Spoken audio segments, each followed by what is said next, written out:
السلام عليكم، اهلا وسهلا ومرحبا بكم. وصفه جديده اليوم. اليوم من مملحات رمضان غادي نعطيكم بريوات بصوص بيشاميل ولي زيبينار والكبده. غادي نحتاجو صوص بيشاميل اللي عندكم ديجا المقادير ديالها.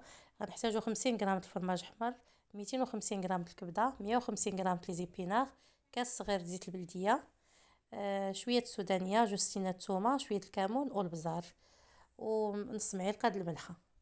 هادشي اللي غنحتاجوه في المقادير. بالنسبه للبيشاميل راه هو اللي كنت خدمت به بزاف الوصفات. بيشاميل ديال نص لتر الحليب و50 غرام الزبده، 50 غرام الدقيق، مليحه وبزار والكوزه.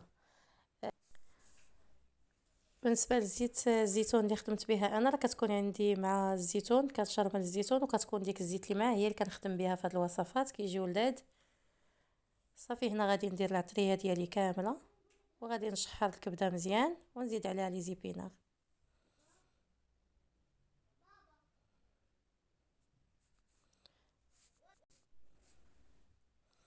غنحك هاد السنينات ديال الثومه.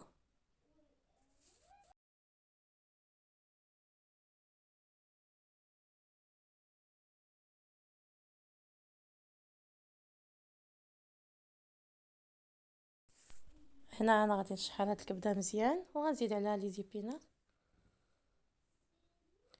بعد غنزيد هاد الخليط على داك البيشاميل والفرماج ونجمعهم في البريوات.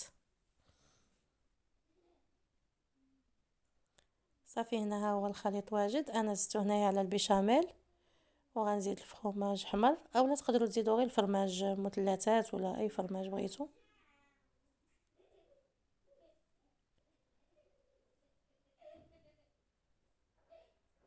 على هاد البريوات البنات ردوا البال يتسدوا مزيان، اولا ديروهم صغار الا خفتوا ما تسد لكمش البريوات مزيان، حيت الكبده ملي كيوصل لها الزيت كطرطق.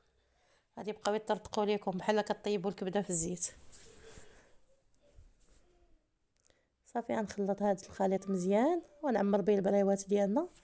بغيتو تدخلوه للفران كدهنوه بالزبده والزيت ودهنوه وتدخلوه للفران. بغيتو تقليوه غير، لا بغيتو تقليوها خصها تكون مسدوده مزيان باش ما يكونش المشكل ديال باش ما تطرطقش.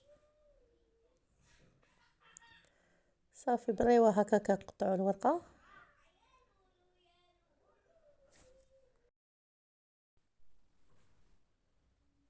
بالنسبه للورقه هنا القياس، ما كتبغيش دير بريوه كبيره بزاف كنقطعوها على خمسة الاشرطه.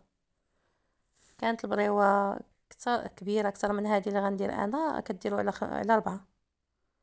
صافي كناخذ تقريبا نص معلقه كبيره وكنطويو البريوات ديالنا الطريقه العاديه، غير تكون مسدوده مزيان ما يكونوش دوك القنات خاويين. صافي وكنسدو بالطحين والماء. صافي كنطويهم كامل بنفس الطريقه. كنقليوهم في الزيت وكنحطوهم يا اما بوحدهم يا اما في بلاطو بحال اللي كتشوفوا. ها هما درتهم انا في القنيتات البافون. ان شاء الله غنعطيكم كاع هاد الشكيلات اللي في البلاطو، جربوهم ان شاء الله. وبصحة وراحة. نتمنى لكم رمضان مبارك سعيد بالصحة والسلامة واللي تمنيتو. سلامة، نتلاقاو في فيديو جاي ان شاء الله.